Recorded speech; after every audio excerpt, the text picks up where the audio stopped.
खुशखबरी खुशखबरी खुशखबरी मुमताज मौलाई जी तबीयत सेट थी चुकी है ऐं हिन वक्त मुमताज मौलाई बिल्कुल सेहतमंद है। अस्सलाम वालेकुम नाज़रीन, तव्हां ॾिसी रहिया आहियो शोबीज़ न्यूज़ ऐं अॼोके हिन वीडियो में मां तव्हांखे ॿुधाईंदो हलां दोस्तो त मुमताज मौलाई खे कराची जी आगा खान अस्पताल में मुंतकिल कयो वियो हो, जिथे हुन जो इलाज थियण खां बाद में हाणे मुमताज मौलाई सेहतमंद थी चुको आहे। ऐं सोशल मीडिया ते पंहिंजे परिस्तारनि सां ॻाल्हाईंदे मुमताज मौलाई चयो आहे त मां तमामु घणो थोराइतो आहियां पंहिंजे परिस्तारनि जो, जंहिं मुंहिंजे लाइ सिंध, दुबई, सऊदी, मक्को मदीनो ऐं इमामनि जे दरगाहनि ते मुंहिंजे लाइ दुआऊं घुरियूं ऐं हुननि जी दुआउनि जे करे ई मां हींअर सेहतमंद आहियां ऐं मां तमामु घणो सभिनि जो थोराइतो आहियां।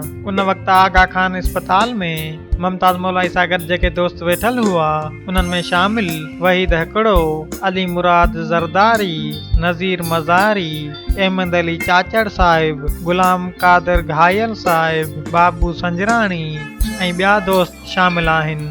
उम्मीद आहे दोस्तो त अॼु जो ही वीडियो तव्हांखे तमामु घणो वणियो हूंदो।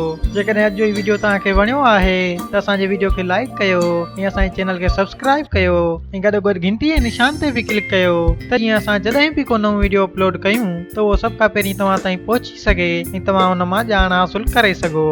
ॿिए वीडियो ताईं ॾींदा पंहिंजे दोस्त खे इजाज़त। सिंध सलामत, साथ सलामत।